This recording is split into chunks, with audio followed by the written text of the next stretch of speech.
성경 말씀은 디모데전서 1장 5절에서 10절 말씀입니다.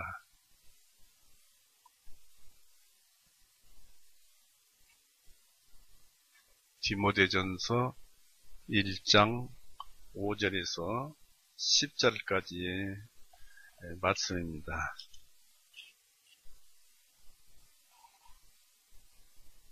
같이 읽어보시겠습니다. 읽습니다. 이제 명령의 목적은 순수한 마음과 선한 양심과 가식 없는 믿음에서 나오는 사랑이라. 어떤 사람들은 이런 것에서 벗어나 헛된 말다툼에 빠져 율법의 선생들이 되고자 하나 그들은 자기가 말하는 것이나 주장하는 것에 대해서도 깨닫지 못하는도다. 그러나 만일 사람이 율법을 정당하게 사용하면 율법이 선한 것임을 우리가 아노라. 알 것은 이것이니 율법이 의로운 사람을 위해 만들어진 것이 아니요 오히려 불법을 행하는 자들과 불순종하는 자들과 경건치 아니한 자들과 죄인들과 거룩하지 아니한 자들과 속된 자들과 아버지를 죽이는 자들과 어머니를 죽이는 자들과 살인자들과 음행하는 자들과 남자들과 더불어 자신을 더럽히는 자들과 사람을 유괴하는 자들과 거짓말쟁이들과 이중하는 자들과 그 밖에 건전한 교리를 반대하는 자들 때문이니. 같이 기도하시겠습니다.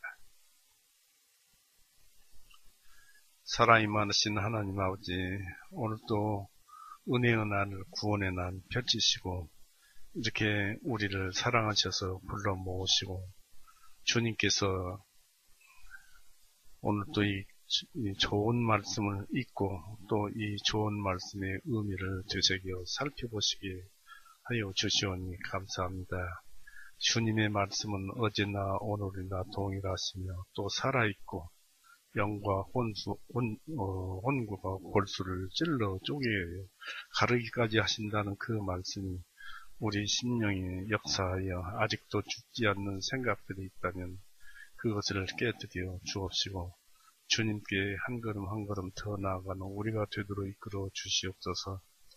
바라옵기는 이 세상에 돌아다니고 있는 이 유행병으로부터 우리 교회 형제 자매들과 또 그 친족들과 또 그 모든 사람들, 다른 지역 교회에 있는 형제 자매들과 또 그 모든 친족들을 주님께서 보호하여 주옵시고 오늘도 진리의 말씀으로 배부르게 하여 주시옵소서. 우리를 죄에서 영원히 구원해 놓으시고 지금은 주님의 말씀으로 우리를 춤추게 하시는 우리 구세주 예수 그리스도 이름으로 감사하오며 기도 올리옵나이다. 아멘. 반갑습니다.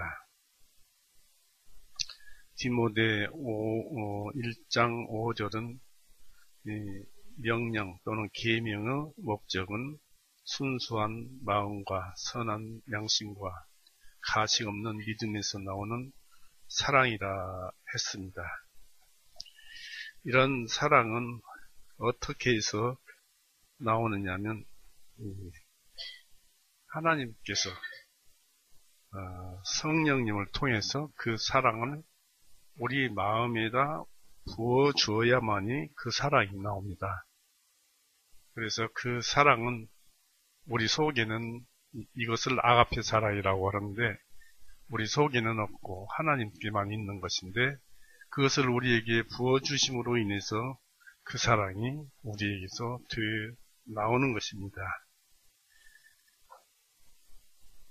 그래서 이런 사랑은 오직 믿음으로만 나오는 것이기 때문에 여러분이 그렇게 하시고 또 이 사랑은 율법의 완성이고 성취라는 것을 아시기 바랍니다. 우리가 여기에서 지난주에도 말씀을 드렸지만 이제 명령 또 계명이라고 했습니다. 계명하면 십계명을 얘기를 하지요.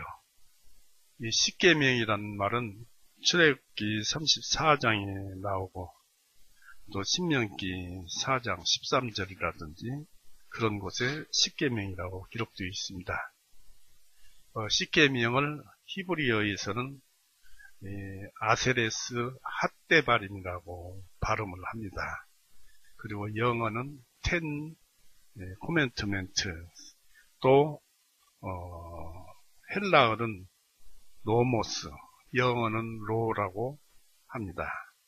모세가 시내산에서 하나님으로부터 받은 10가지 명령, 10가지 계시를 말을 하고 하나님과 이웃에 대한 그리스도교적 근본 도덕 규정으로 되어 있습니다. 이 히브리어 아세레스 핫데 바림이란 말은 10마디의 명령이라는 뜻으로서 일행씩 짧은 명령으로 되어 있습니다.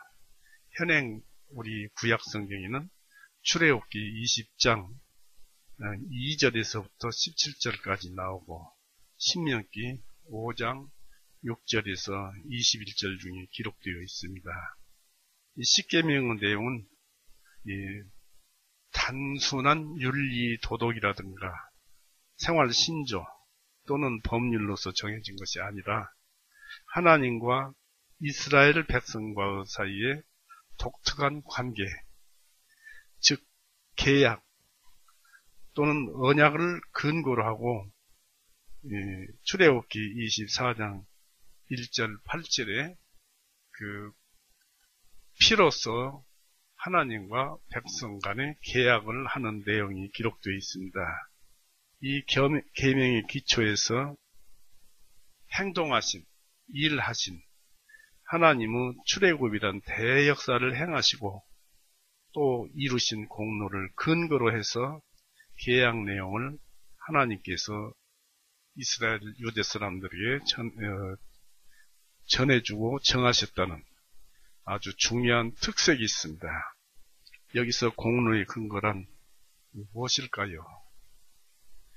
여기서 공로의 근거란 것은 바로 10가지 재앙입니다.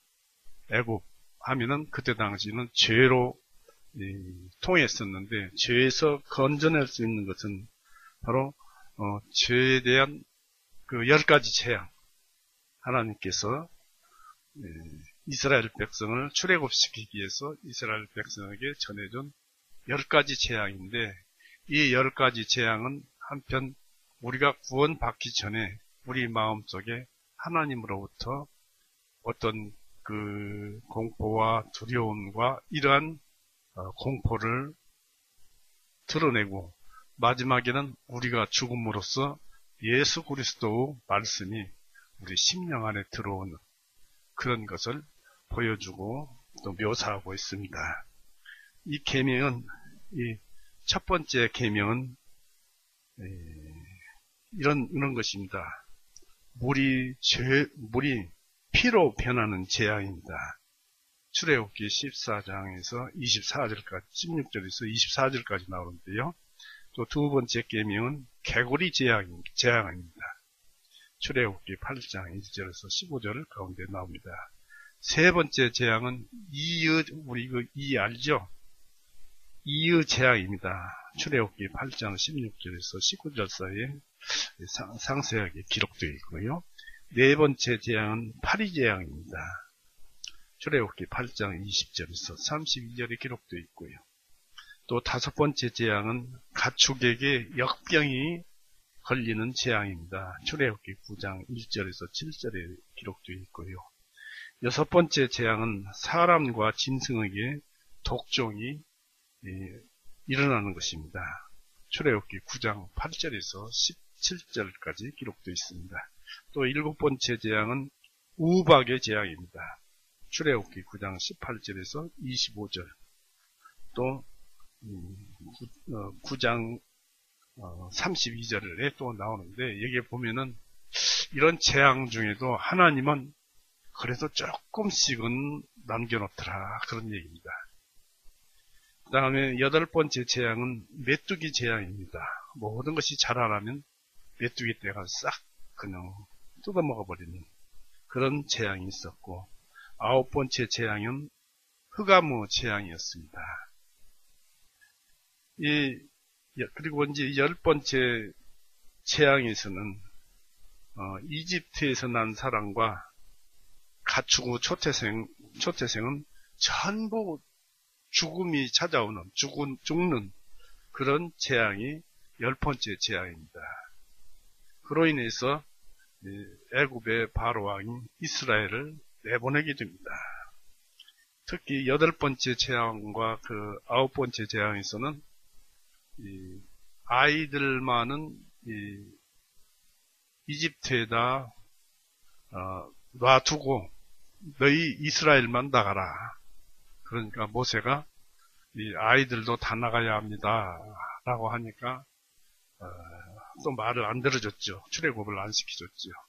그러니까 9번째 그 흑암의 재앙에서는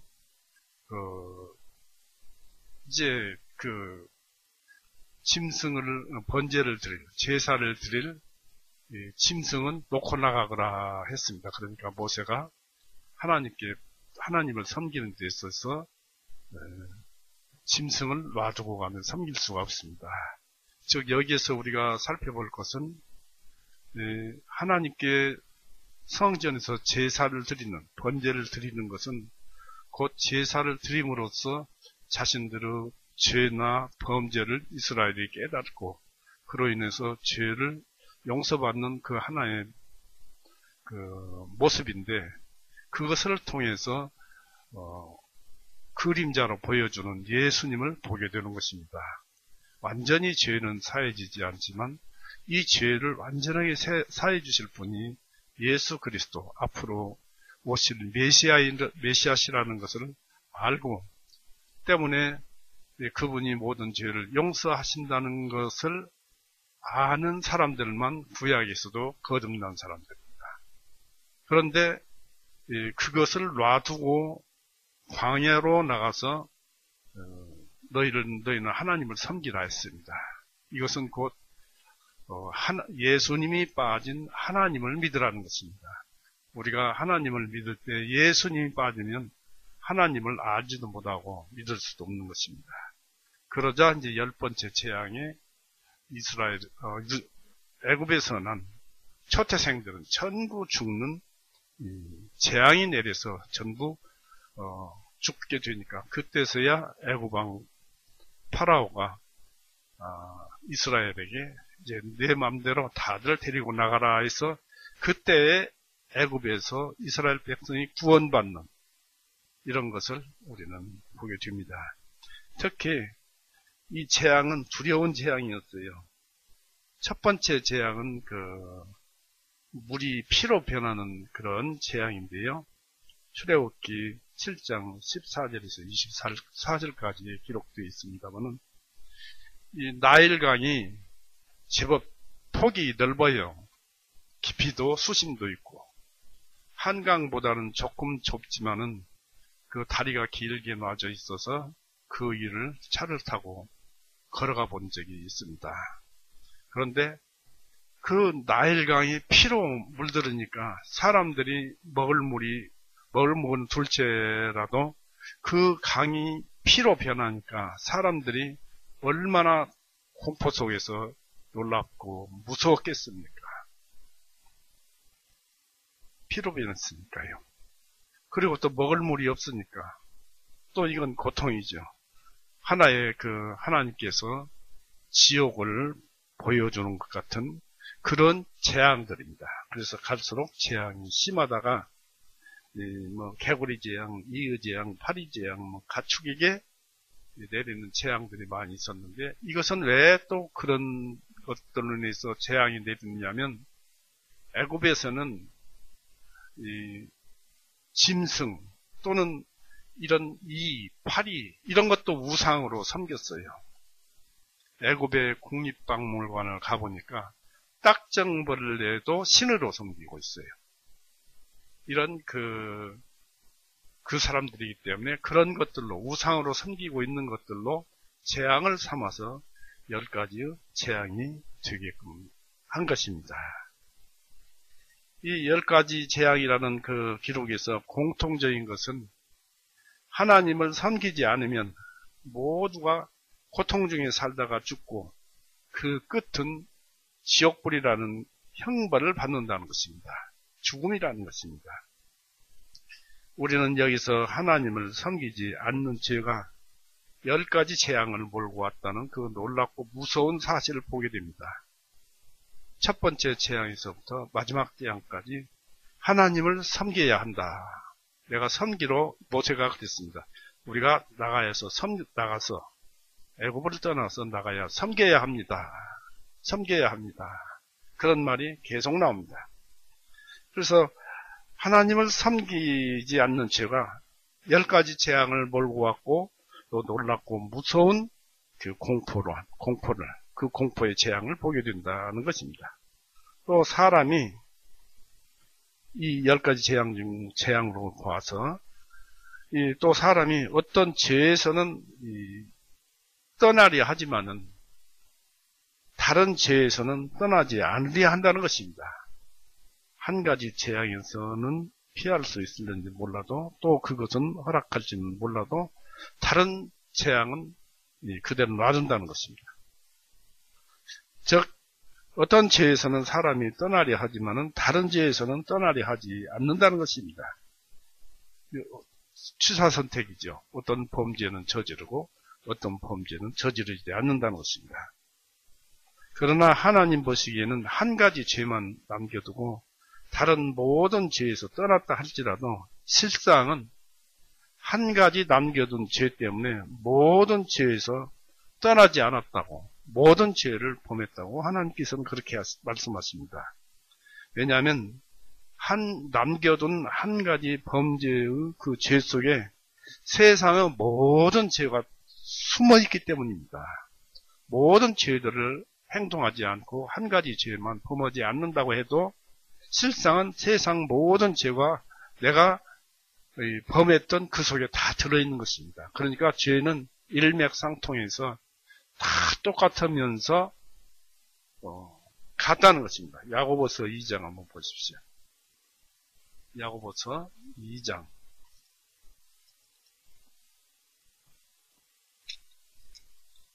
10절을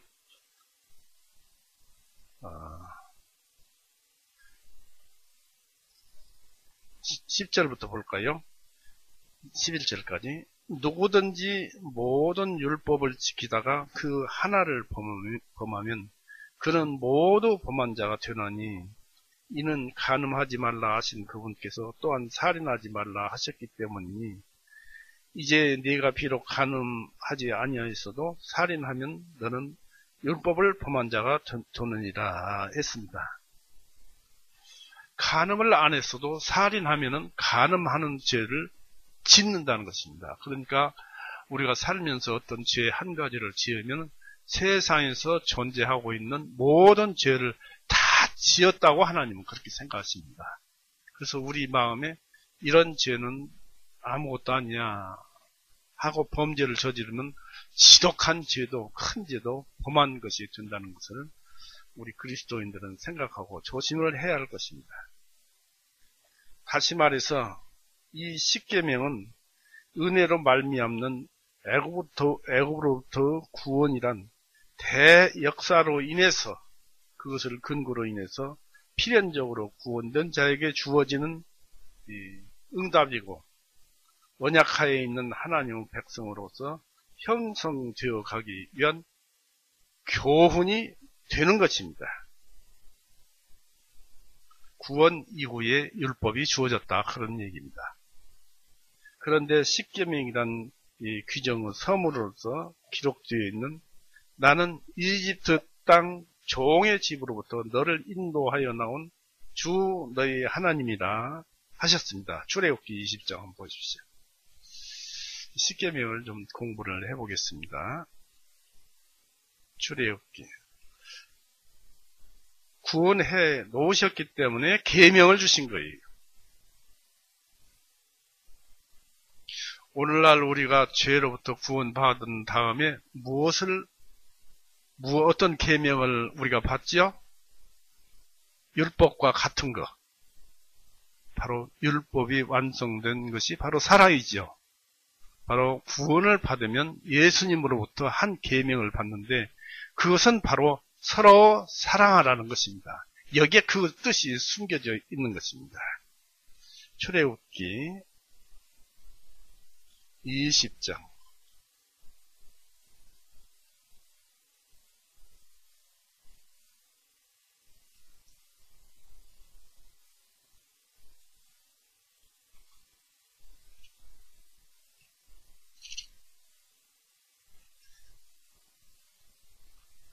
출애굽기 20장 2절 보십시오. 나는 이집트 땅 종의 집으로부터 너를 인도하여 내온, 즉 구원해서 나온 주 너의 하나님이라 하시면서 계명을 줍니다. 너는 내 앞에 다른 신들을 두지 말지니라 하는 첫 계명을 그 다음에 기록해 놓고 있습니다. 이 신명기에서는 또 이렇게 기록되어 있습니다. 신명기 5장 6절을 보십시오. 여기는 또 달라요.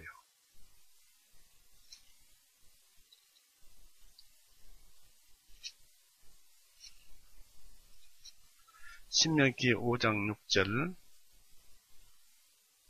나는 이집트 땅 종의 집으로부터 너를 데리고 나온 주 너의 하나님이라 했습니다.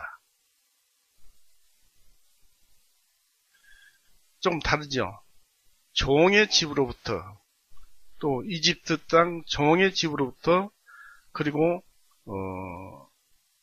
나온 주 너의 하나님이라고 했지요.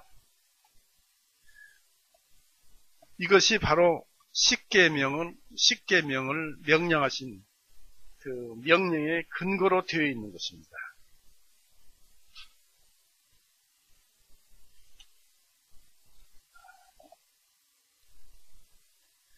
그래서 이 말씀 속에서 첫 번째 계명은 어떻게 해서 주어졌느냐면 우리가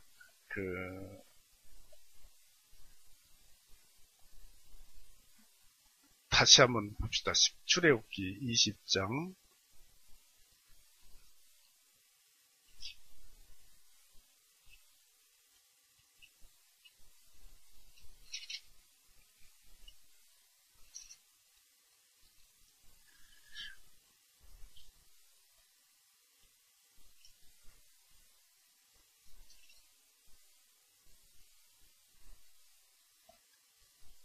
나는 이집트 땅 종의 집으로부터 너를 인도하여 나온 주 너의 하나님이니라 했습니다.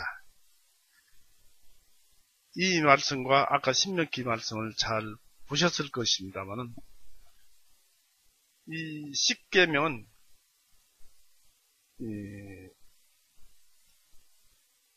처음 두 장의 돌판에 기록되어 있었습니다.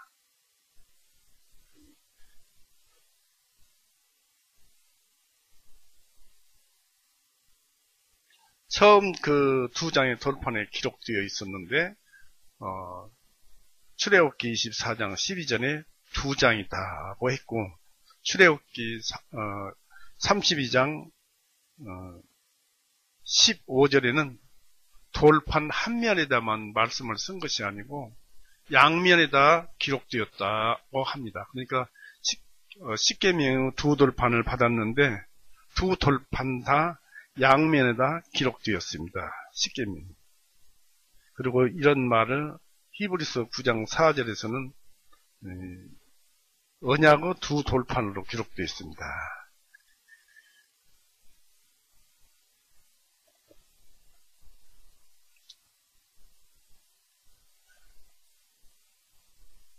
그 두 장 돌판 양면에는 각각 5계명씩을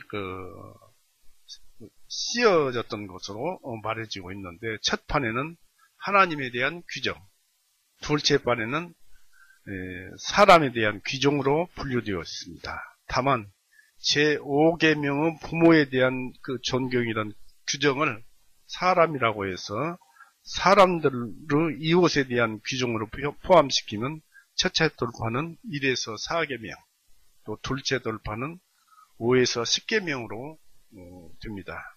이 10계명이 2장 돌판에 기록된 것은 의미 있는 일로 되고 있습니다. 그 이유는 하나님 예배에 속하는 것을 제1위에 두고 인간에 관한 여러 임무를 제2에 속하게 하고 있기 때문입니다. 이것이 이제 하나님께서 우리들에게 요구하고 계시는 일입니다. 그리고 특히 제4계명의 안식일 규정은 그 이유 설명이 출애굽기에 의하면 하나님의 그 천지 창조와 관계되고 신명기에 의해서는 출애굽 사건과 관계되어져 있습니다. 다르죠? 어느 것이든 인간과 하나님과의 상호관계에 하나님은 행위의 근거를 두고 있음을 주장하고 있습니다. 첫 번째 계명은 천지 창조를 하시고 쉬고 계시는 것을 기념 삼아서 안식일을 삼았고 섬기라고 했고, 출애굽에서는 신명기에서는 출애굽한 것을 안식일로 삼았습니다. 지금은 어떻습니까? 예수님께서 우리를 구원하시기 위해서 골고다에서 피 흘리고 죽으신 이후, 그 이후 날들은 이제 예수님께서 하늘 보좌 우편에서 쉬고 계십니다만은 그 이후 날들은 전부 은혜의 날, 구원의 날, 쉼과 관련이 있는 날입니다. 그래서 그런 묘한 흐름이 구약에 흐르고 있는 것입니다.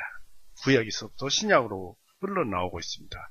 그래서 예수님께서 말씀하시기를 이 구약 성경은 전부 나에 대해서 기록된 것이라고 하고 있지요. 여기서 우리와 예수님의 계약은 어떠한 관계일까요? 바로 구원입니다. 그리고 율법은 이제 사랑의 완성이기 때문에 사랑입니다. 독일의 성경 구약자인 그 에발트라는 사람은 십계명의 원형을 짧은거렸을 것으로 본다는 것입니다. 즉 출애굽기 20장에 나오는 말씀처럼 긴 말씀이 아니라 짧은 걸로 나왔다고 본다는 것인데, 즉 너는 내 앞에서 나 외에 아무것도 신으로 두지 말라. 두 번째 계명, 너는 너를 위해 어떤 우상이든 만들지 말라. 세 번째는 내 하나님의 이름을 망령되이 걷지 말라. 네 번째는 안식일을 기억하여 이를 거룩히 하라. 다섯 번째는 내 부모를 공경하라. 여섯 번째는 살인하지 말라. 일곱 번째는 간음하지 말라. 여덟 번째는 도적질 하지 말라. 아홉 번째는 내 이웃에 대하여 거짓 증언하지 말라. 열 번째는 내 이웃의 집을 탐내지 말라. 헬라어 번역본인 70년 그 성경에서는, 즉 헬라어 번역본인 구약 70인 그 번역본 성경에서는 살인하지 말라가 도적질을 하지 말라는 다음에 나온다고 합니다. 이 십계명을 주제에 의해서 분류해보면 그 뜻이 이렇습니다. 1계명은 하나님의 유일성과 절대성을 말하고, 두 번째는 하나님은 영이심으로 형상에 의한 예배 금지, 우상 숭배를 금지한다는 것입니다. 그리고 세 번째는 하나님의 거룩한 이름을 남용하지 말라는 것이고, 안식일을 거룩히 구별하여 지킬 것을 말을 하고 있습니다. 이것은 안식일을 지키라는 것은 쉬라는 뜻이고, 누구를 쉬라고 합니까? 사람을 쉬라고 하는 것입니다. 그리고 다섯 번째는 하나님의 지상 대표인 부모를 존경할 것이고, 여섯 번째는 생명에 살인하지 말라, 생명의 권리를 존중하고, 일곱 번째는 결혼과 정조를 존중해서 금지하고, 여덟 번째는 재산의 권리를 존중하고, 도적질하지 말라고 그랬으니까요. 그리고 아홉 번째는 이중 금지, 공정할 것을 말씀하시고, 열 번째는 도적의 동기가 되는 탐심의, 욕심의 금지입니다. 이렇게 십계명은 인간이 하나님과 사람에 대해서 행하지 않으면 안 될 최고의 도덕, 그 중심적 사항을 불필요한 글자가 한마디도 없이 10마디의 그 계명 중에 담고 있는 것이 바로 십계명입니다. 사람에 대해서도 형벌의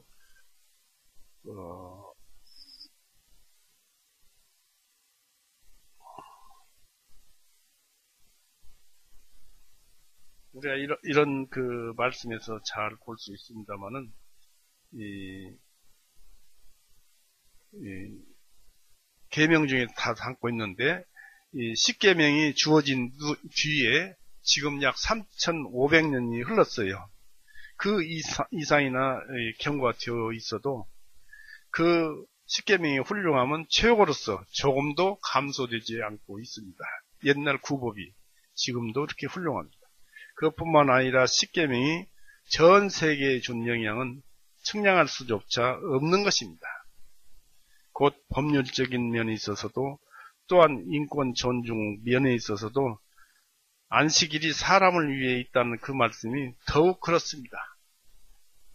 또한 오늘과 같은 복잡한 사회 법규에 묶여있는 사회에 있어서도 십계명은 유효하고 꼭 필요한 것입니다. 우리들은 이 십계명을 지킨다면 일부의 기술적 법규를 제외하고는 완전하게 적법한 생활을 보낼 수가 있을 것입니다. 이런 계명과 율법이 3,500년 전에 시내산에서 사람에게 주어졌다는 것은 참으로 놀라운 사실입니다.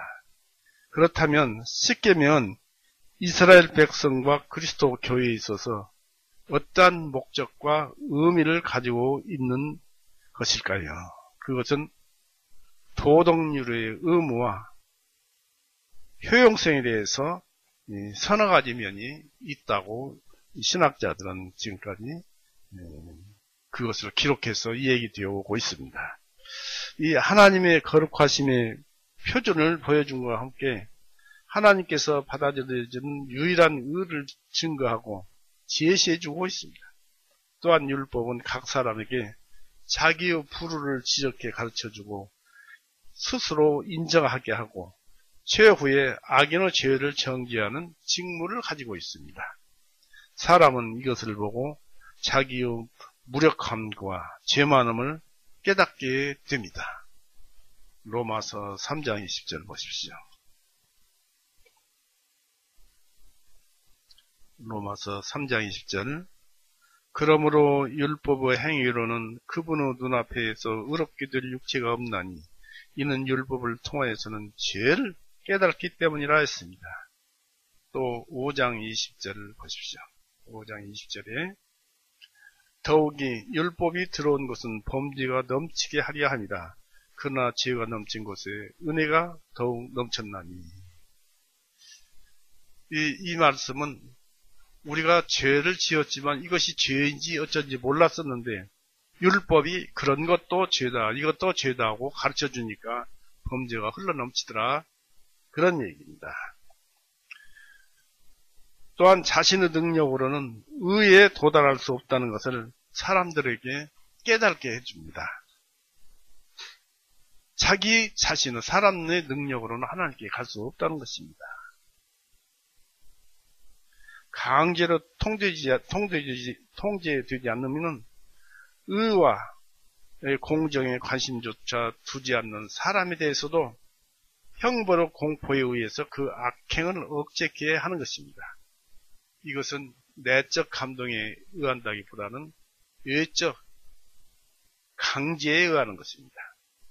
십계명은 악인을 위해서뿐만 아니라 하나님을 사랑하고 하나님의 길을 걸어가려는 그런 자들을 위해서도 필요합니다.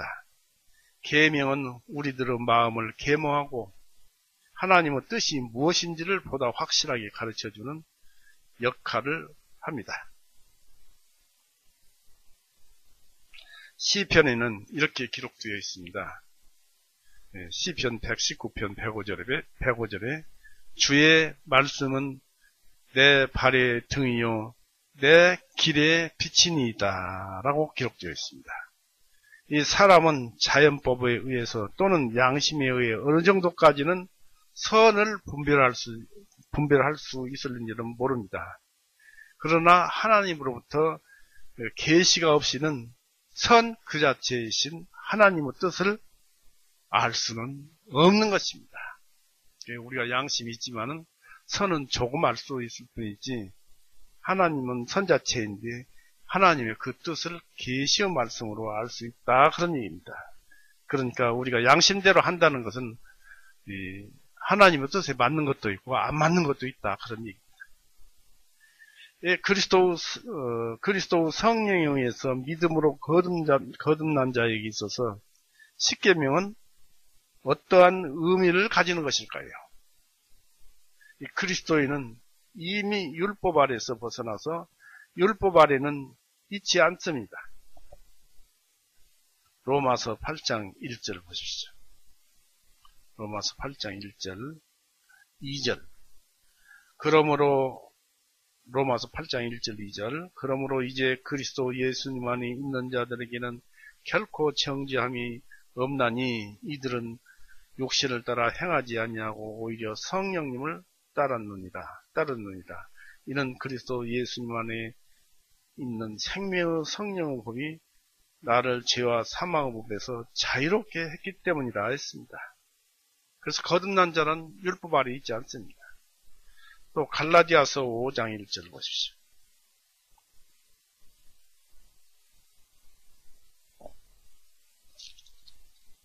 갈라디아서 5장 1절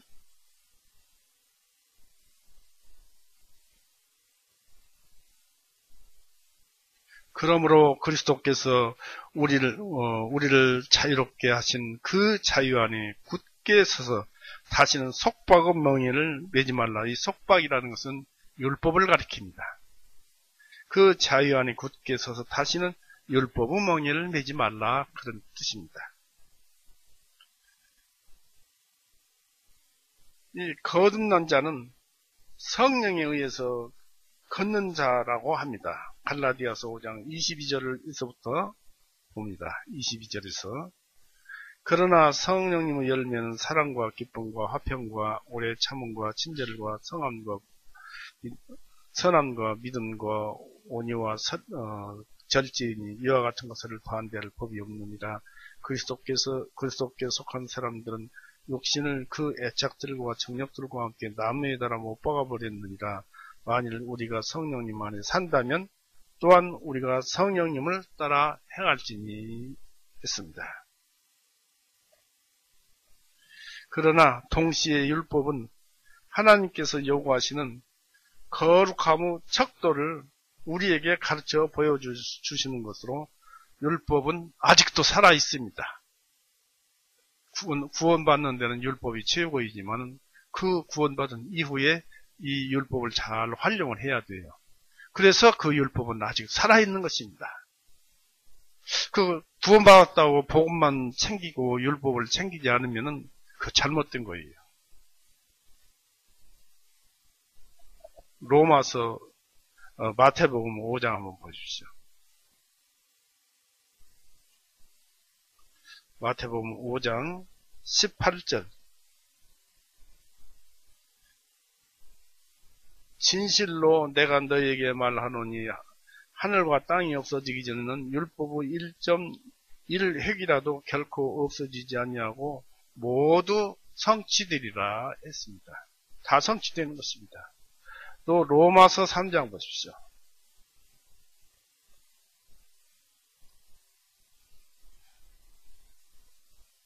로마서 3장 31절 그러면 우리가 믿음을 통하여 율법을 헛되게 하느냐?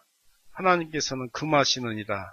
참으로 우리는 율법을 굳게 세우느니라 했습니다.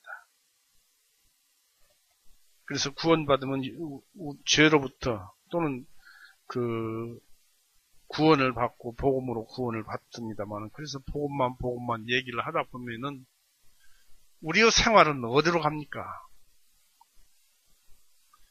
이 복음만 찾다가 보면은 죄를 짓는 거예요.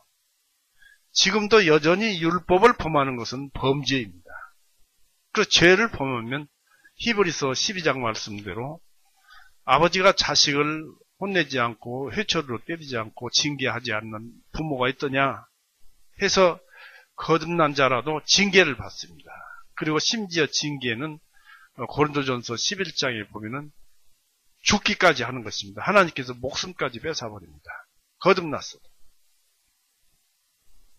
그리고 천국에서 우리가 누려야 할 열매가 바로 이 선을 행하는 것인데 그 열매를 맺지 못하지 않습니까?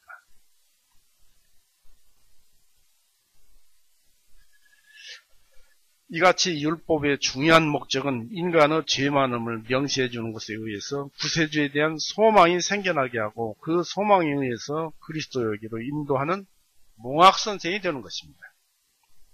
실로 십계명은 천고불멸의 우주의 율법입니다. 그 입법자는 하나님이시고 시행자도 하나님이십니다. 이 십계명은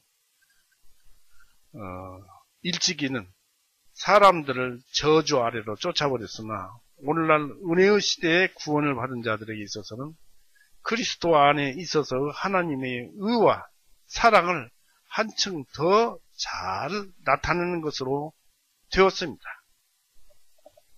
왜 그럴까요? 율법이 오히려 하나님의 사랑과 의를 잘 우리에게 나타내준다. 왜냐하면 율법 자체도 우리 거듭난 자는 그것이 사랑이에요. 또 우리가 흔히 이런 말을 하지요.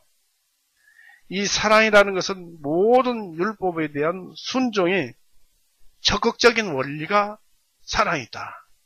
때문에 사랑은 율법을 보면은 생활 속에서 율법을 보면 행하지 않고는 견디지 못하는 것이 사랑이라는 것입니다. 그래서 이 율법은 사랑이다. 사랑을 행할 수 있고 우리에게 먹을 수 있는 먹이가 되는 것입니다. 그것이 우리 천국에서 열매가 되는 것이죠. 로마서 5장을 보십시오.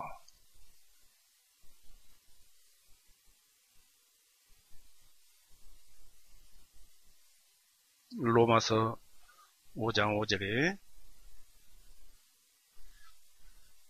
또 소망이 부끄럽게 만들지 아니하니 왜냐하면 우리에게 주신 성령님에 의하여 하나님의 사랑이 우리 마음에 부어졌기 때문이라. 즉 우리가 성경 말씀을 믿을 때 성령님께서 인을 치십니다. 옳다고 인을 치시면서 우리에게 내가 믿는 대로 너는 구원이라고 인을 치십니다. 그와 동시에 성령님께서 하나님의 사랑을 우리 마음속에다 부어줍니다. 또 동시에 그때부터 성령님은 우리 안에 와 계시면서 저 천국에 갈 때까지 항상 죽는 순간 끝까지 예수님 앞에 설 때까지 성령님은 우리를 보호하고 또 위로하고 모든 일을 뒤에서 거들어 주시는 것입니다.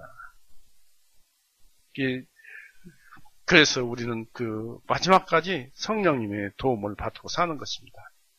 또다시 왜 그렇습니까? 로마서 8장 한번 보십시오. 로마서 8장 4절. 욕심을 따라 행하지 아니하고 오히려 성령님을 따라 행하는 우리 안에서 율법의 의가 성취되게 하십니다 했습니다. 우리가 성경 말씀을 듣고 또 행하고 그럴 때 성경 말씀에 따라서 한다는 것은 성령님을 따라서 행하는 거예요. 그때는 율법이 완성된 거예요. 성취가 되어버렸어요. 다시 말씀을 드립니다. 오히려 성령님을 따라 행하는 우리 속에서, 마음 속에서 율법의 의가 성취되게 하십니다. 예수님께서도 율법을 성취하셨지만은 우리도 예수님께서 속죄하신 그 속죄를 믿음으로 말미암아서 그 믿음 속에서 살면서 모든 일을 하게 되면은 우리 속에서 예수님이 율법을 성취하신 그 성취가 내 것이 되면서 내 안에서도 율법의 성취가 일어나 버린다는 얘기입니다. 때문에 양심이 해방을 받고 평화를 얻는 거예요. 그런데 여기서 성령님을 따라 행하는 우리 안에서 그랬습니다. 그럼 성령님을 따라서 행하지 않으면요, 죄 아래 있다는 것입니다. 죄 아래 있다는 것은 이 율법의 의가 성취되지 않고 범죄하기 때문에 하나님으로부터 징계를 받는다는 것입니다. 왜냐하면 돌아오라고. 그 율법이 너에게 사랑을 가르쳐 주지 않느냐. 그래서 우리는 성령님을 따라서 행해야 된다는 것입니다. 신약에 있어서는 그리스도는 모세와 대칭적으로 그려져 있는데요. 이 요한복음 1장 77절을 보십시오. 모세와 예수님은 대칭적으로 되어 있어요.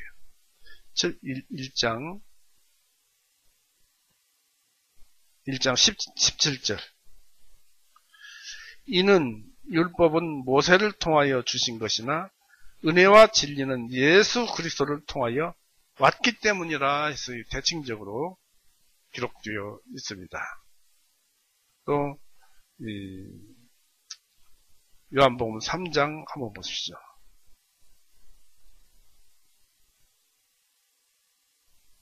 하늘로부터 3장 13절. 하늘로부터 내려오니 곧 하늘에 있는 인자 외에는 아무도 하늘로 올라간 자가 없느니라 했습니다.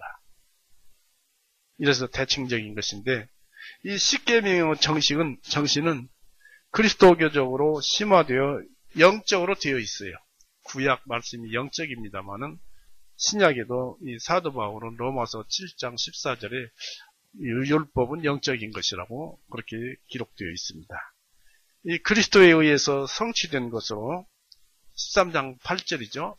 한번 또 봅시다. 로마서 13장. 예수님으로 인해서 율법이 성취되었다. 해라 하지 말라는 출애굽기에서부터 신명기까지 613가지의 법칙이 다 행해졌고 구약 전체의 말씀이 율법인데 그것이 다 실천이 되었다는 것입니다. 로마서 13장 8절에서부터 봅니다. 서로 사랑하는 것 외에는 아무에게도 어떤 빚도 지지 말라. 이는 다른 사람을 사랑하는 자는 율법을 성취하였기 때문이다. 이는 너는 간음하지 말라, 너는 살인하지 말라, 너는 도둑질하지 말라, 너는 거짓 증언하지 말라, 너는 탐내지 말라 한 것과 만일 그 외에 다른 어떤 계명이 있을지라도 그것은 즉 너는 내 이웃을 내 자신과 같이 사랑하라 하는 이 말씀의 안에 다 들어있기 때문이라. 그런 것들을 다 율법 성취했다는 얘기입니다. 그래서 사랑은 자기 이웃에게 악을 행하지 아니하나니 그러므로 사랑은 율법의 완성이니라 했습니다.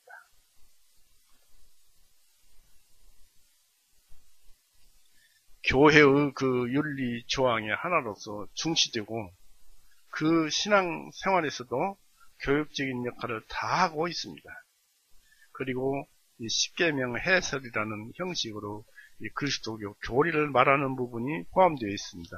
즉 안식일이라든지 예수님께서 잘 말씀하셨죠. 또는 마태복음 22장 26절에서 40절에 보면은 큰 계명, 작은 계명을 말씀하시고 하나님을 사랑하고 내 이웃을 사랑하라는 그 말씀 속에 모든 계명이 매달려 있느니라고 했습니다. 이 사랑을 말할 때 사용되고 있는 것을 우리는 이런 데서 살펴볼 수 있는데요. 그 사랑 어디서 나옵니까? 바로 거짓 없는 믿음에서, 선한 양심에서, 순수한 마음에서 우리가 온전히 그 믿음에 거짓 없는 믿음으로 순수한 믿음으로 마음을 가지게 되면 그 속에서 사랑은 자연스레 나오는 것입니다. 그 사랑으로 자연스럽게 나올 때 내 마음 속에는 율법이 완성되어져 있는 거예요. 놀라운 역사입니다. 이게 하나님의 그 굉장한 전지전능한 능력에 의해서 우리 속에 율법이 완성이 되는 것입니다. 그리고 이제 이 십계명을 강령으로 해서 율법이 주어진 것을 우리는 살펴볼 수가 있습니다. 한번 잠깐 살펴볼까요? 출애굽기 20장 보십시오.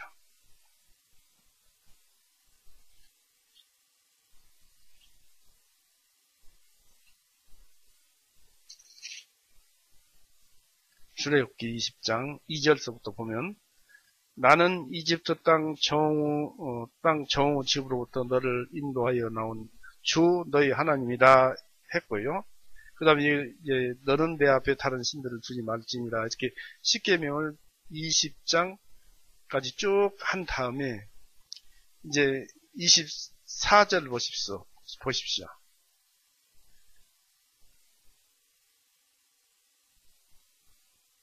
너는 나를 위하여 흙으로 제단을 만들고 그 위에 너의 양과 너의 수소들로 너의 번제물과 화목제물로 희생물을 드릴지니라. 내가 나의 이름을 증거하여 기록하는 모든 곳에서 내게 내려와 너에게 복을 주리라. 아주 순수한 마음으로 하나님을 섬기라는 뜻이 흙으로 만든 제단입니다. 그리고 또 25절에 만일 네가 내게 돌지단을 세우려거든 다듬은 돌로 그것을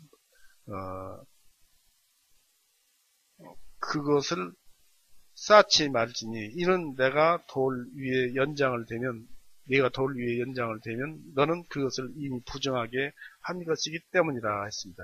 그러니까 이 제단은 우리가 예물을 드려서 하나님을 섬기는 것인데 제단을 다듬는다는 것은 그 제단에다 드리는 행위를 누가 하느냐면 사람이 하는 것인데 다듬는다는 것은 하나님을 섬기되 자기의 믿음 있는 그대로 순수한 마음 그대로 하나님을 섬겨야지 가식적으로 돌을 다듬고 꾸며서 하나님을 섬기는 것은 하나님께서 가정한 것이다 라는 것이고 26절에 또한 너는 계단으로 내 계단에 올라오지 말지니 이것은 내 벌거벗은 것이 그 위에서 드러나지 아니하게 함이니라. 이미 계단을 두어가지고 만들면은 계단도 제단이 됩니다. 그 제단 위에 번제물을 드리는 것인데 감히 이 제단은 또 예수님으로 또 표현됩니다. 그 예수님과 동급으로 행동하려고 하는 것은 아주 잘못된 것이라는 겁니다. 교만하다는 것입니다. 그런 다음에 21장 보십시오. 이것이 율법입니다. 이제부터. 이제 이것들을 네가 그들 앞에 제시할 법령이니라 율법이니라. 만일 내가 히브리 사람 종을 사면 그가 6년간은 섬길 것이로되 7년째는 아무 일을 하지 아니하고 그는 자유로이 나갈 것이니라 했습니다. 또 그 유명한 그 법이 21장 22절 보십시오. 22절에 만일 사람들이 싸우다가 아이 가진 여자를 다치게 하여 유산하게 하였으면 아무런 피해가 따르지 아니하였더라도 그 여자의 남편이 그에게 청구하는 대로 반드시 처벌하되 재판관들이 판결을 하는 대로 낼 것이니라 했고 21절은 만일 어떤 피해가 따르면 그가 갚을 것이로되 생명에는 생명으로 눈에는 눈으로 이에는 이로 손에는 손으로 그리고 발에는 발로 화상은 화상으로 상처에는 상처로 매는 매로 갚을지니라. 이게 있는 대로 보응하는 것이 율법입니다. 이렇게 율법은 사나운 거예요. 용서가 없어요. 이것이 율법이에요. 십계명을 강령으로 해서 그 다음에 쓰여지는 것이 이 율법이 계속 쓰여져 나가고 있습니다. 그래서 24장 11절까지 계속 이런 말씀이 쓰여져 나오고 있어요. 이제 그 율법에 대한 그 복음과는 어떤 관계가 있는가를 함께 알아보기로 하겠습니다. 먼저 율법이 무엇인가에 대해서 알아보겠습니다. 이 율법은 모세의 십계명을 중심으로 한 그 하나님의 선택된 백성의 생활과 행위에 대한 명령입니다. 율법이란 말은 구약의 율법과 율법책을 가리키는 일도 있고 구약 성경 전체를 가리키는 일도 있습니다. 단순한 법률만 아니라 히브리어 원어의 토라가 원래 가르침이라는 뜻을 가지고 있듯이 하나님은 거룩한 뜻을 계시인 동시에 그 여러 가지 규정 배후에 절대적인 하나님의 요구가 있는 것으로 되고 있습니다. 곧 구약은 모두가 율법이란 뜻입니다. 그 내용에는 제의적, 제사율법이 있죠. 레위기요.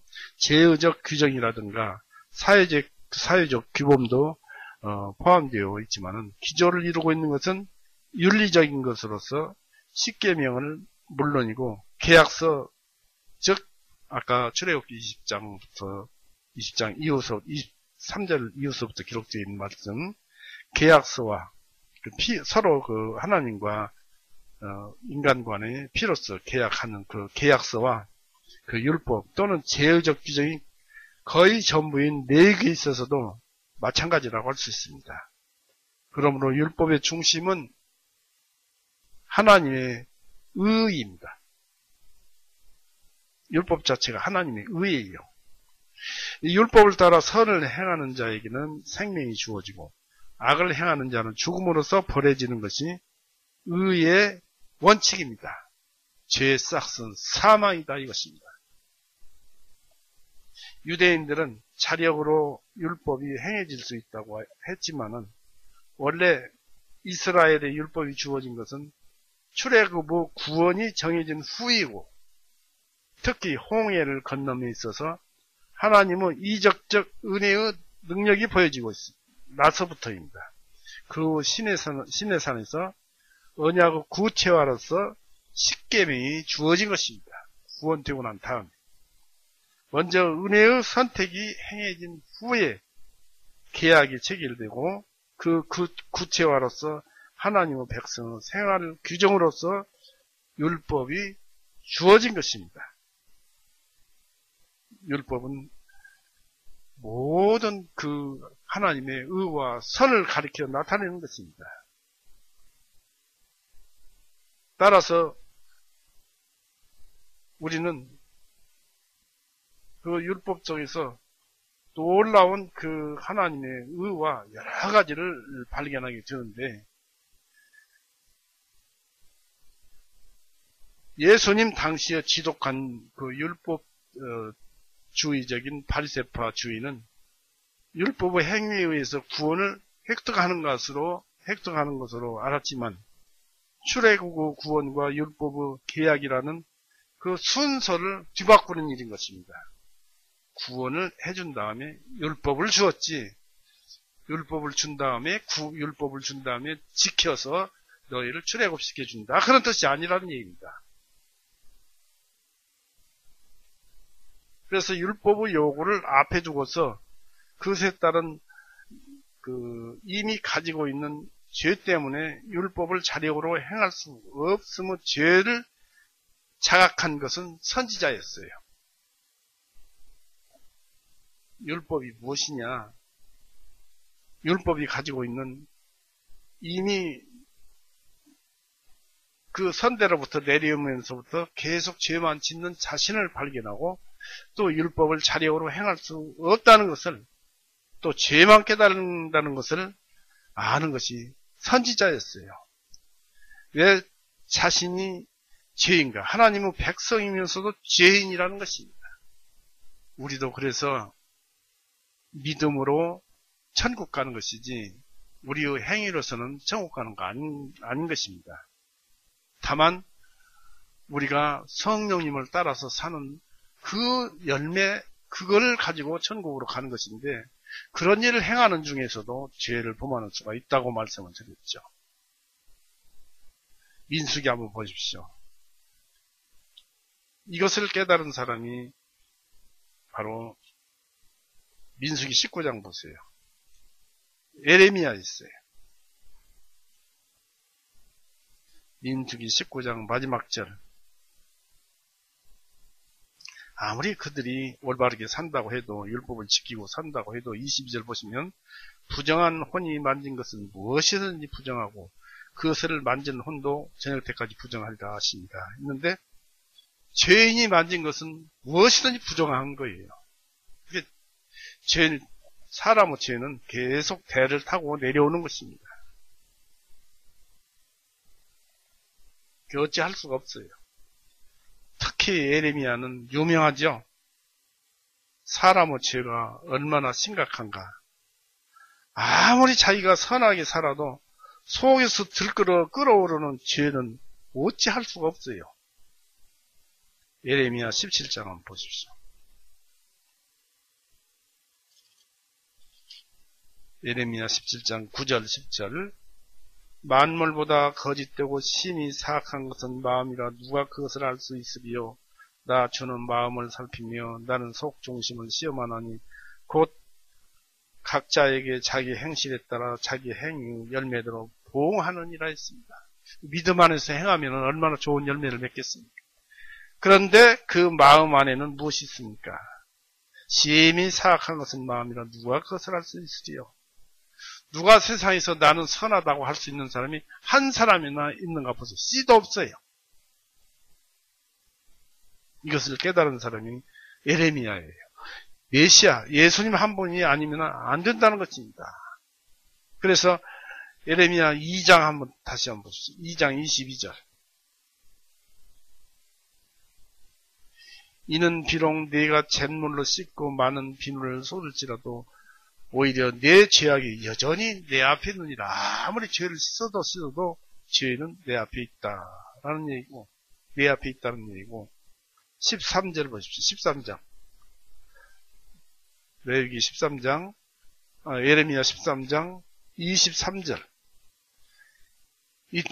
에티오피아 사람이, 아프리카 사람이죠. 에티오피아 사람이 그의 피부를 바꿀 수 있으며 표범이 그의 얼룩진 점을 바꿀 수 있겠느냐? 그리 할 수만 있다면 악을 행하는 일에 익숙한 너희도 선을 행할 수가 있으리라. 사람은 선을 행할 수가 없어요.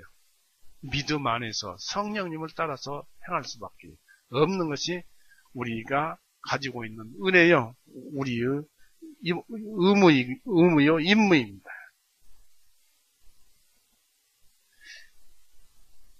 인간에게 거룩하게 사는 행위를 말하는 율법은 인간을 거룩하게 하는 약속을 내포하지 않으면 또 안 되었어요.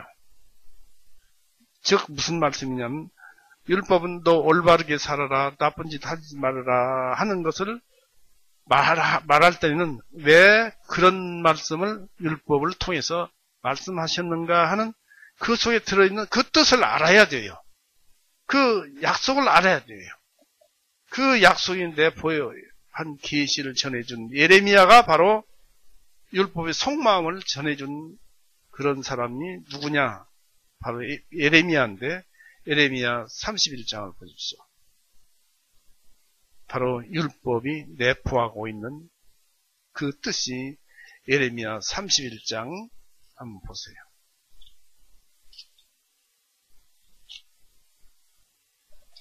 31장 찾았죠? 31절에서부터 쭉 읽어볼 것입니다. 주가 말하노라 보라. 예레미야 31장이죠. 주가 말하노라 31절. 주가 말하노라 보라. 그날들이 오면 이스라엘의 집과 유다의 집과 더불어 새로운 언약을 세우리니 율법을 피 흘리고 해서 하나님과 계약을 했었는데 이제 새로운 그 언약 말고 새로운 언약을 세우리니 내가 이집트 땅에서 그들의 조상들과 손을 잡고 인도하여 나오던 그날에 그들의 조상들과 세운 피로써 한 언약, 세운 언약과 같지 아니하나니 주가 말하노라 비록 내가 그들에게 한 남편이었지만 그들이 나의 언약을 깨뜨렸도다. 그러나 주가 말하노라 이것이 이스라엘 집과 더불어 세울 그 언약이 되리니 그 날들 이후로 내가 내 법을 그들 가운데 두며 그들의 마음속에 그것을 기록하여 나는 그들의 하나님이 되고 그들은 나의 백성이 되리라. 다시는 그들이 각기 자기 이웃과 각기 자기 형제에게 말하기를 주님을 알라고 가르치지 아니하리니 이는 그들 모두가 즉 그들 가운데 가장 작은 자로부터 가장 큰 자에 이르기까지 나를 알기 때문이라.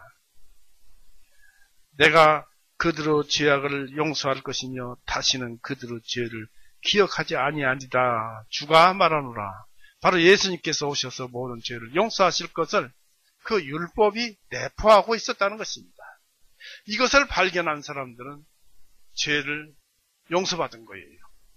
그리고 그 죄 용서받은 것을 예수님께서 2000년 전에 오셔서 그들의 죄까지도 완전하게 용서를 해 놓으신 것입니다. 이것을 예레미야가 알았어요. 바로 이것을 성취하신 분은 두말할 것도 없이 우리 구세주 예수 그리스도입니다.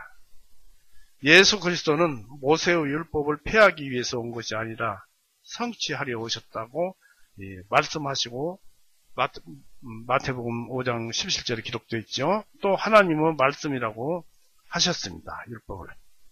이 하나님께서 바리새인들을 책망하신 것은 왜곡된 율법주의이고 율법의 의도를 회복하고 성취하려 예수님께서는 오신 것입니다. 율법을 제대로 지키지도 못하고 왜곡해서 했어요. 예수님이 율법을 바로잡았어요. 그리스도의 피 흘리시고 죽으시고 속죄를 믿는 자는 자력으로 구원을 얻으려는 율법주의의 멍에에서 해방되는데 동시에 그 자유로서 서로 사랑하며 봉사하는 이 그리스도의 율법, 새로운 율법, 사랑이죠. 새로운 율법, 곧 사랑 아래로 부르심을 얻습니다. 그 일도 인간은 참 사랑이 없기 때문에 받아야 돼요. 주님으로부터 주시는 사랑을 받아서 사랑 아래로 모입니다. 아까 말씀을 드렸죠. 이것을 그리스도의 율법이라고 했습니다. 야고보서 1장 한번 보십시오.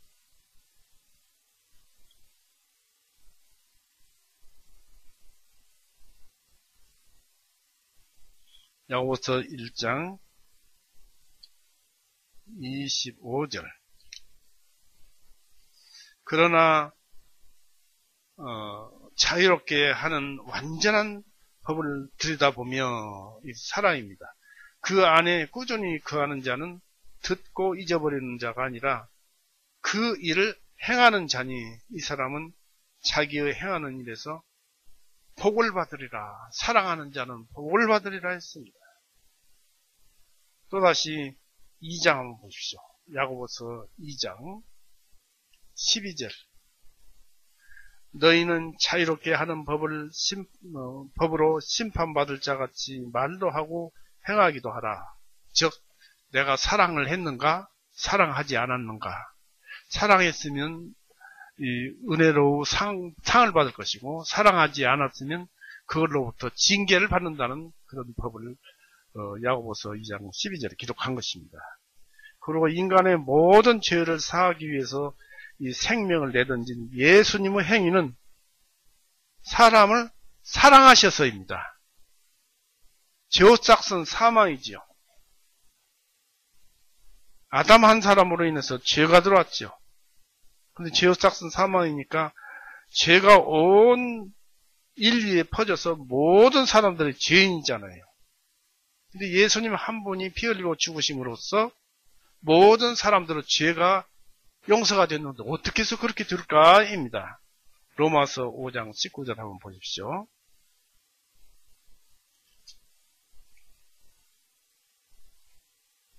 로마서 5장 19절.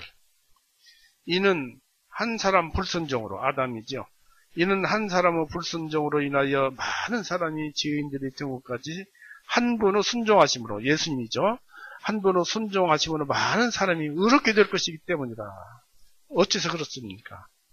예수님은 온 우주를 창조하신 분이고 사람을 창조하신 분입니다. 아무리 사람이 많기로서니 그 사람을 창조한 예수님을 능가하겠습니까? 때문에 아담 한 사람으로 인해서 죄가 들어왔지만 예수님 한 분으로 인해서 죄의 죄를까지도 갚을 수 있는 분이 바로 예수님입니다.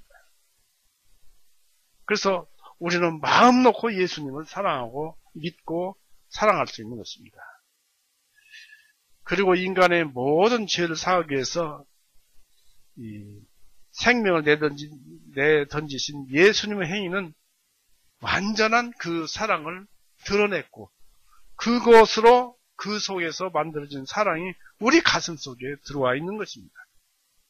따라서 예수님의 사랑은 율법의 완성입니다. 갈라디아서 5장에도 그렇게 기록되어 있고 로마서 13장에도 기록되어 있죠. 이 율법을 히브리어에서는 토라라고 하는데 70인역 헬라에서는 노모스라고 하고 영어로는 로라는, 또 한국에서는 또 율법이라고 부르는데, 이것은 우리나라 그 세속적 의미인 법률과의 혼동을 피하기 위해서 율법이라고, 같은 법이지만 혼동을 피하기 위해서 그렇게 율법이라고 부른 것으로 알려지고 있습니다. 세속적인 법과 이 신적인 법이 다르다는 얘기입니다. 그 다음에 율법과 복음의 관계를 살펴봅니다. 율법과 복음의 관계를 살펴봅니다. 율법과 복음 문제는 성경적으로 또는 신학적으로 고찰할 때 두 가지 방면으로 생각이 됩니다. 그것은 각각 율법과 복음, 그리고 복음과 율법이라는 그 말로 표현해도 무방할 것입니다. 이 두 가지 방면은 분리해서 생각할 것이 아니라 서로 결부시켜서 통일적으로 생각해야 합니다.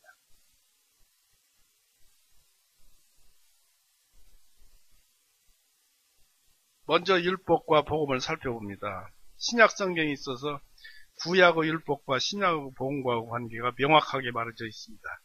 즉 모세에 의해서 대표되는 구약의 율법이 예수 그리스도 복음에 의해서 성취되었다는 것입니다. 이 견해는 율법만이 그 위에 서는 율법주와는 달리 율법의 의미를 인정하면서도 동시에 그 관계를 인정하고 율법이 목표로 하는 바가 그리스도 복음에 의해 성취되었다고 하는 것입니다. 그 경우 그리스도 복음이란 그분의 가르치신 뿐만 아니라 오히려 복음은 예수님 자신입니다. 로마서 1장 보십시오. 로마서 1장 2절에서 4절 보십시오. 이 복음은 하나님께서 자신의 선지자들을 통하여 거룩한 성경 기록에 미리 약속하신 것으로 그분의 아들 예수 그리스도 우리 주님에 관한 것이라. 이 아들께서는 육신으로는 다윗의 씨에서 나셨고 거룩하심의 영으로는 죽은 자들로부터 부활하시어 권능 있게 하나님의 아들로 밝히 드러내셨느니라. 여기서 그분 아들 예수 그리스도 우리 주님에 관한 것이라. 이 아들께서는 육신으로 다윗에게 나타나셨지만은 거룩하심의 영으로는 죽은 자들로부터 부활하셔서 권능 있게 하나님의 아들로 드러냈습니다. 우리가 하늘에 계신 분은 하나님, 아버지, 또 말씀, 그 다음에 성령님, 이 셋으로 구분을 하는데, 이 셋은 하나입니다만은, 여기서 아들로, 말씀으로, 그러니까 예수님은 사람이면서도 우리에게 주신 말씀입니다. 그래서 요한복음 1장 1절에 태초에 말씀이 계셨나니 그 말씀이 육신이 되셔서 이 세상에 오셨다고 했습니다. 예수님은 말씀 자체입니다. 그러니까 성경 말씀은 예수님이세요. 말씀을 할 때 말씀 들리는 소리가 예수님이 아니고 예수님께서 직접 말씀을 하실 때 여러분의 귀에 울려올 때의 그 말씀은 바로 예수님입니다.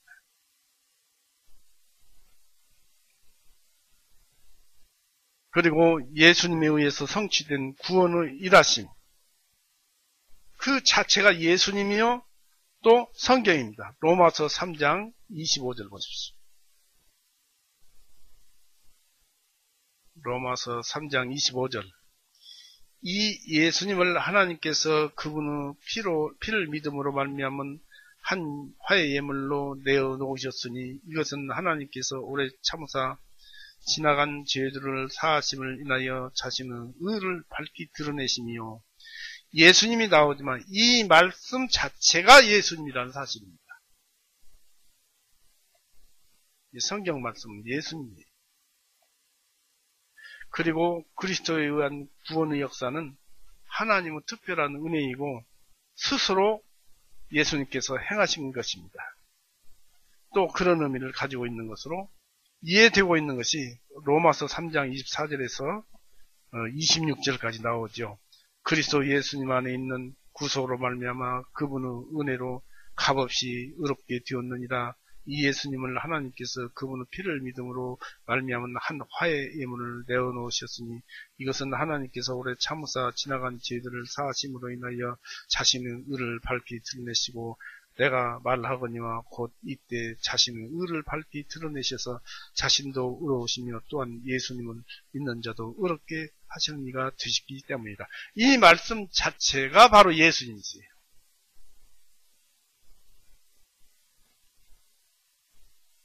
이 사람이 할 수 없는 일을 하나님의 은혜로서 그리스도에 있어서 성취되었습니다. 그런 점이 복음으로 불리우는 이유입니다. 그 경우 율법의 요구는 무시되지 않고 그리스도에 있어서 성취된 것으로 되어 있습니다. 이것이 예수 그리스도 자신의 주장으로서 기록되어 있습니다. 마태복음 5장 17절에 내가 율법을 완성하러 왔고 율법은 끝까지 있겠다라고 하셨죠. 또 사도 바울이 갈라디아서와 로마서에 전개하고 있는 복음 해석의 중심점입니다.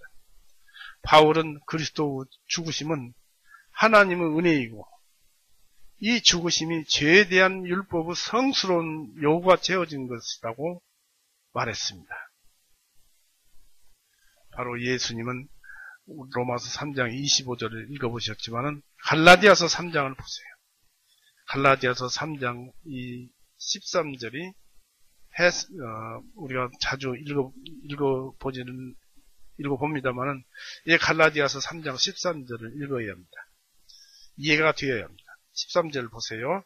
그리스도께서 우리를 위하여 저주가 되사 율법의 저주에서 우리를 대속하셨으니 이는 기록된 바 나무 위에 달린 자마다 저주받은 자라 하였기 때문이라.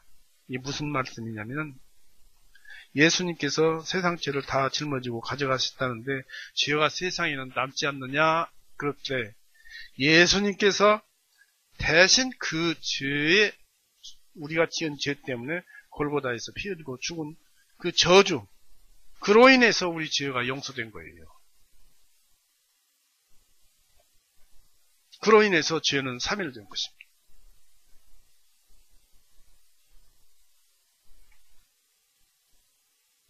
이 그리스도 죽으심은 실로 율법의 성취입니다. 로마서 8장 보십시오. 로마서 8장 3절, 4절 보세요. 여기 이렇게 기록되어 있어요. 이는 율법이 육신을 통해서는 율법이 연약하다는 것이에요. 그러나 육신도 연약하죠. 육신을 통해서 연약해서 할 수 없었기 때문에, 죄를 용서해 놓을 수 없었기 때문에 하나님께서는 자신의 아들의 죄 있는 육신의 모양으로 보내시고 또 죄를 인하여 그 육신 안에, 예수님의 육신 안에 죄를 정죄하신다니 육신을 따라 행하지 아니하고 오히려 성령님을 따라 행하는 우리 안에서 율법의 의가 성취되게 하십니다. 믿는 자는, 예수님을 믿는 자는 모든 죄가 용서되었고 율법이 성취되었다는 것을 여기서 말씀하고 있는 것입니다. 우리는 그걸 믿어야 됩니다. 그리고 예수님은 율법의 끝마침이라고 로마서 10장 4절에 그렇게 기록되어 있습니다. 이로 인해서 죄의 속량이라고 해석되어 있는 부분이 로마서 3장 24절, 25절이죠. 은혜의 그리스도의 죽으심이 율법의 성취인 까닭에 우리 스스로의 행위의 공로에 의하지 않고 예수님께서 성취하신 속죄를 믿음으로 말미암아서 죄를 사함받으면서 하나님 앞에 의롭다 하심을 받는다는 것이 바로 바울의 복음을 이해하는 중심점입니다. 역사상으로 이 점을 강하게 주장한 것은 초대 교회 때부터 복음을 지켜온 자들이거나 종교 개혁자들이며 그들을 복음주의자라고 부릅니다. 우리 역시 복음주의자입니다. 이제 복음과 율법에 대해서 이제 살펴봅니다. 아까는 율법과 복음에 대해서, 지금은 복음과 율법에 대해서 살펴봅니다. 이것은 중세 이후에 그 유명한 신학자, 박사 칼 바르트라는 신학자가 쓴 어법입니다. 복음으로 사는 신앙생활에는 당연히 율법이 그 중에 포함되어 있다는 것입니다. 죄를 사함받아 하나님 앞에 의롭다 함을 얻는 것은 자기가 율법을 행하는 것에 의해서가 아니라 하나님의 은혜이신 예수님의 속죄에 의해서 그 사실을 믿는 것에 의해서입니다. 로마서 3장 20절이나 22절에 잘 나와 있죠. 갈라디아서 2장 16절에 보면 예수 그리스도 믿음으로 우리가 구원을 받는다고 했습니다. 이 그리스도에 의해서 죄사함을 받은 자의 그 신앙생활은 율법을 배제하는 것이 아니라 도리어 복음 아래서 새로운 율법으로 사는 것입니다. 아까 야고보서 1장 25절에 이 자유하는 율법이라고 그랬죠. 그것으로 사는 것입니다. 이 복음으로 사는 생활은 무율법주의가 아닙니다. 주어진 자유를 유구 일을 하는 기회로 삼지 않고 자발적인 사랑의 봉사로 살도록 명해집니다. 그것이 바로 디모데전서 1장입니다. 한번 찾아보시겠습니다. 디모데전서 1장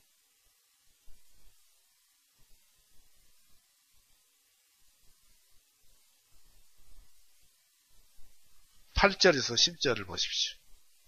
그러나 만일 우리가 구원받고 그러나 만일 사람이 율법을 정당하게 사용하면 율법이 선한 것임을 우리가 아노라. 알 것은 이것이니 율법이 의로운 사람을 위해 만들어진 것이 아니요 오히려 불법을 행하는 자들과 불순종하는 자들과 거듭나서도 불법을 행하고 불순종하는 사람들이 많이 있습니다. 경건치 아니하는 자들과 죄인들과 거룩하지 않은 자들과 속된 자들과 아버지를 죽이는 자들과 어머니를 죽이는 자들과 살인자들과 음행하는 자들과 남자들과 더불어 자신을 더럽히는 자들과 사람을 유기하는 자들과 거짓말쟁이들과 이중하는 자들과 그 밖에 건전한 교리를 반대하는 자들 때문이니 이런 것들 때문에 율법이 필요하다는 것입니다. 그것으로서 우리 믿음의 척도를 또 살필 수도 있는 것입니다.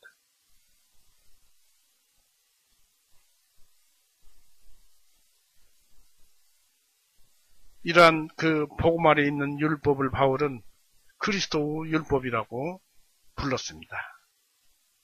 갈라디아서 6장 한번 보십시오.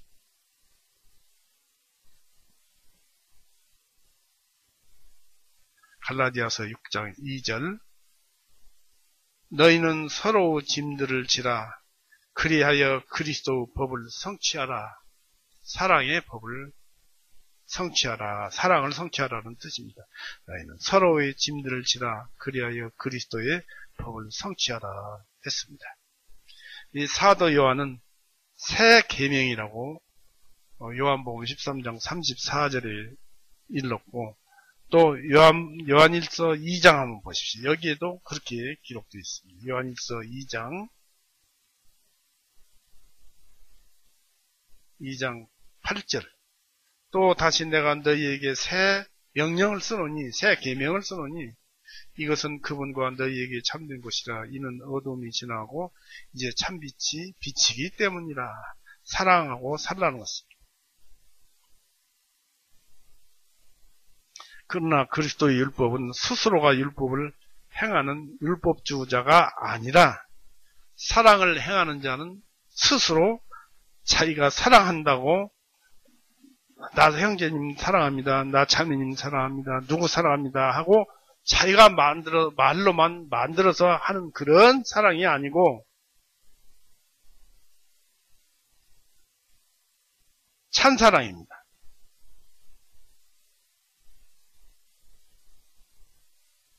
바로 복음 아래에 있는 율법, 하나님으로부터 받은 사랑, 그 사랑이 내 마음속에서 우러나와서 형제자매를 사랑하는 거예요.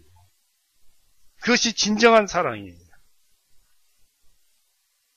그런 사랑이 아니면 가식적인 사랑이라고 말할 수밖에 없습니다. 예수님께서 성취해 주신 의는 고린도전서 1장 3절에 기록되어 있죠. 그 의에 매달리는 신앙이 바로 우리의 의요, 그것이 바로 우리의 사랑인 것입니다. 참 그리스도인들은 복음만 생각하는, 구원만 생각하는 광혈자, 그저 그냥 복음이면 그냥 미쳐 날뛰는 광혈자, 그런 사람들의 무율법주의를 물리치고 디모데전서 1장 8절에서 10절처럼 복음으로서 우리 믿음의 척도를 살펴보고, 또 율법이 바로 사랑이라는 것을 배웠고, 또 우리가 진정으로 사랑을 가졌다면 그 사랑은 모든 율법에 대한 살아있는 모든 율법에 대한 순종의 살아있는 원리가 바로 사랑이라는 것이라는 것입니다. 그러므로 그런 것들을 사랑하는, 그리고 믿음으로 그런 것들을 생각할 때 마음속에서 그것이 율법이 완성되는 그러한 사랑으로 사랑을 하라는 것입니다. 그래서 우리는 그런 것들을 물리치고 진정한 사랑으로 또 율법을 우리 신앙의 척도로 사용해야 할 것입니다. 그래서 우리는 쉼이 없이 믿음에서 믿음까지 계속 앞으로 나가야 할 것입니다. 오늘은 여기까지 해서 마치겠습니다. 오늘 말씀드리기는 십계명을 말씀을 드렸고, 또 율법을 말씀드렸고, 율법 안에 율법과 복음을 말씀드렸고, 그 다음에 복음과 율법을 구분해서 우리가 말씀드렸습니다. 그렇기 때문에 여러분은 그 성경을 볼 때 진리를 분별하는 하나의 잣대로 사용하시기 바랍니다. 기도하시겠습니다. 사랑이 많으신 하나님 아버지, 오늘 또 은혜의 말씀을 우리에게 들려주시고 또 그 뜻을 알게 해주시오니 감사합니다.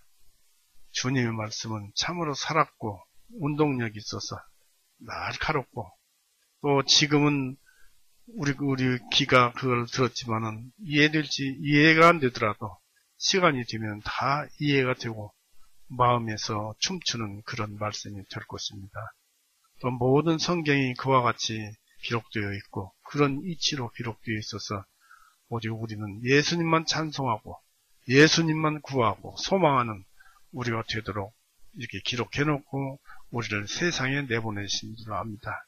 또 우리가 그렇게 믿고 있습니다. 오늘도 그렇게 부르셔서 우리에게 은혜를 주셨사오니 참으로 감사합니다. 그저 우리는 또 이 말씀을 들으면은 인간이라서 잊어버립니다.